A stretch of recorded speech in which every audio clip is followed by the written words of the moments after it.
Tonight on WBOC News at 10 on Fox 21. New technology looks to save lives in Sussex County. What is this new crosswalk technology coming to the Rehoboth area and why it's all about safety? Plus, the wildfires continue to burn in California. Just how long it might be before these flames are under control. Now, WBOC News at 10 on Fox 21. Good evening, I'm Evan Kozloff, and this is WBOC News at 10 on Fox 21. Cars whizzing by on a highway at 45 miles per hour or more makes for an extremely daunting task for pedestrians who are looking to cross that roadway. As WBOC's Nicola Denito reports, new technology is upgrading how pedestrians get across the road. New crosswalk technology is about to light up Coastal Highway at Rehoboth Avenue, and it's the first of its kind to be installed in Sussex County.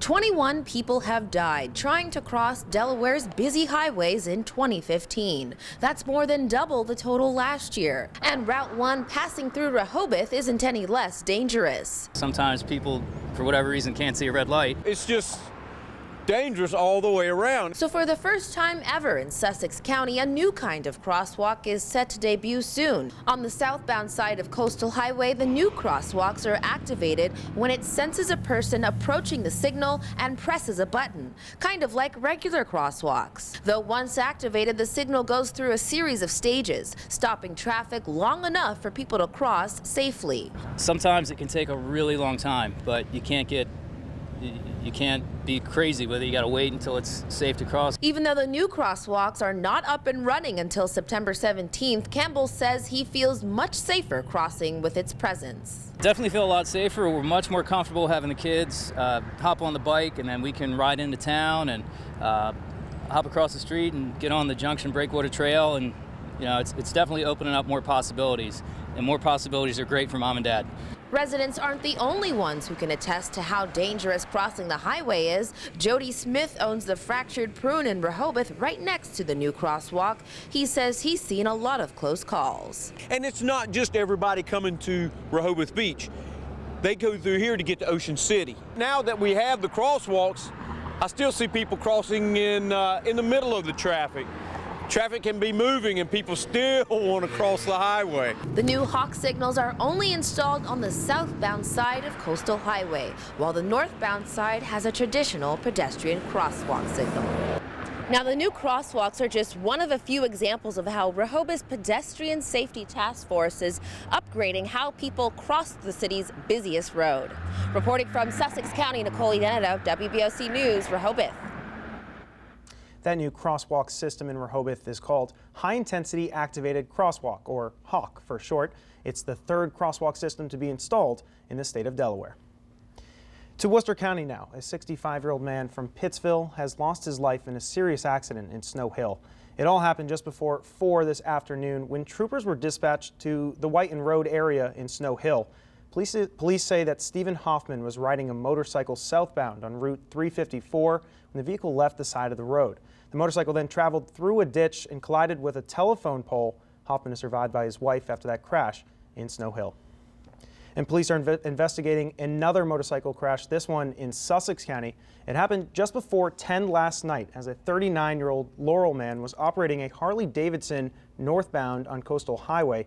Police say he was in the left turn lane by Shady Road when he failed to stop and struck a vehicle. The victim, whose name has not yet been released, was not wearing a helmet, and police say alcohol may be a factor in that crash. He is currently at the Christiana Medical Center in critical condition after that crash in Lewis. Staying in Sussex County, one man is dead and another person is in critical condition after a crash on Long Neck Road. Police say 42-year-old Jeffrey Bell was driving eastbound as he entered a curve in that road Saturday night. The car went off that roadway and began to rotate before striking a fence post. The car continued rotating and then struck a tree on the driver's side of the car.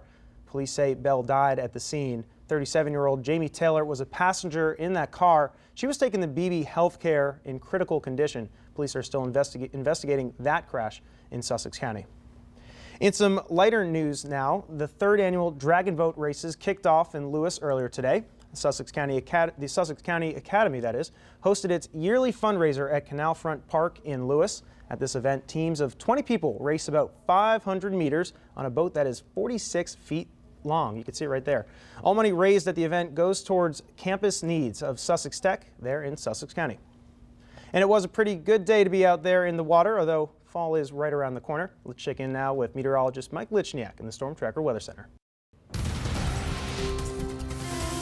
Good evening, everybody. Saw a crisp and brisk day across Delmarva. We saw those winds gusting over 25 miles an hour at times. Temperatures, because of the cloud cover and that cold air rushing across Delmarva, only into the low to mid 70s. That cool air continues to funnel in this evening as high pressure slowly but surely takes control of the forecast this evening. Temperatures tonight dropping back into the low 50s in many neighborhoods. Some of us even into the upper 40s with an even cooler morning on the way for Tuesday morning. We'll talk about that in a few minutes. And making headlines tonight. Police in Pakistan say a blast outside of a bus terminal has killed at least 9 and wounded 48.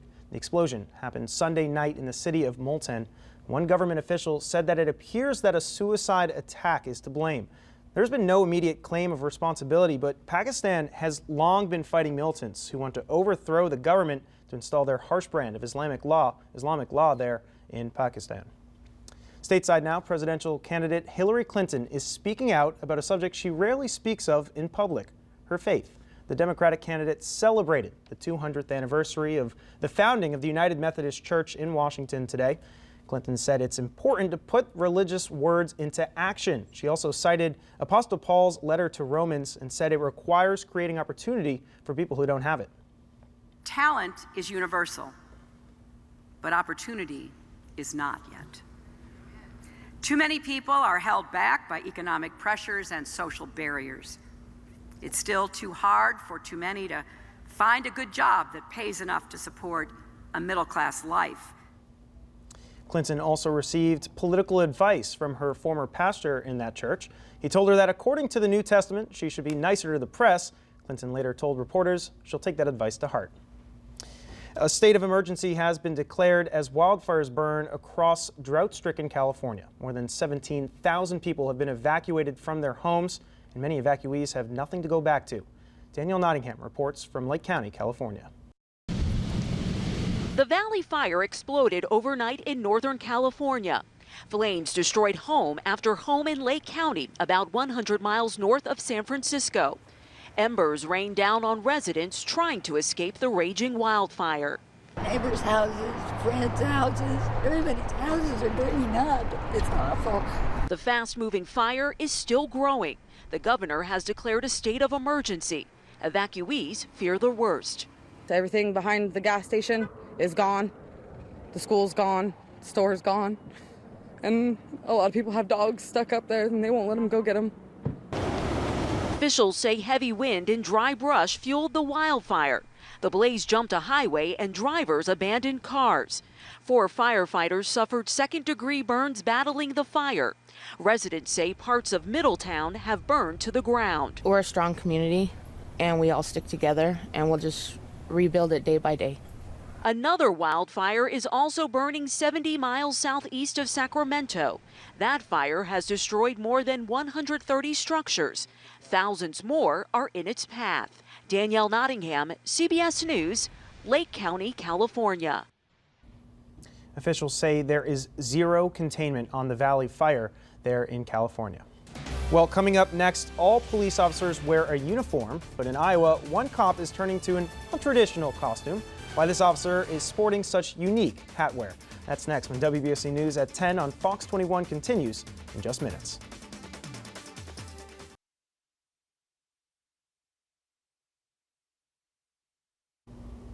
A police officer in Iowa is giving commuters a reason to laugh while stuck in traffic. Forrest Saunders explains. This is Officer Glenn Keeler, a 27-year veteran of the force, and he's about to go to work. Don't mind the clown wig. He's not crazy, just committed to his job, that is. Good luck. Yeah. From about 7:30 to 7:50, Monday through Friday mornings, you can find him here directing traffic in front of Prairie Point Middle. Although 4 to 5 times a month, he does it a little different than most. I tried to make it a little exciting for the kids and for the parents. I didn't want them to get used to just seeing an officer just standing out there waving his arms around. Glenn got the idea to dress up about 2 years ago. He did it for a holiday and received enough honks and waves. He decided to keep it going. Glenn doesn't just clown around either. He's rocked bunny ears, a Davy Crockett-styled cap, hosted traffic in a hula skirt, and busted out a beanie. Guy was out there directing traffic when I heard this. Yeah. I'm going, what the hell is that? And then I forgot that thing had a spinny thing on it. It's like, thought Charlie was coming in. Amanda Regeniter is one of the daily commuters who passes Officer Glenn in the morning. Though she's often caught in traffic, his animated antics and odd fashion sense keep her grinning. It shows that, not all cops are bad. And in the news right now, there's a lot of stuff about cops being bad. And, so to me, it's kind of neat. To Glenn, it's simply a chance for people to see that he likes his job. It's great to show the kids, hey, you can have fun doing your job. You don't have to do the same thing. You can make things different and mix it up a little bit. That was Forrest Saunders reporting. The officer, who is a 27-year veteran, has made no indication that he plans on stopping his costume routine there in Iowa. Well, I hate to admit it, but this weather is reminding us that fall is right around the corner. Let's take a live look into Rehoboth Beach from our Boardwalk Plaza Hotel camera. Meteorologist Mike Lichniak says we'll have a stretch of dry weather, but says we should have the sweatshirts ready for the next couple of mornings. Forecast is next on WBOC News at 10 on Fox 21.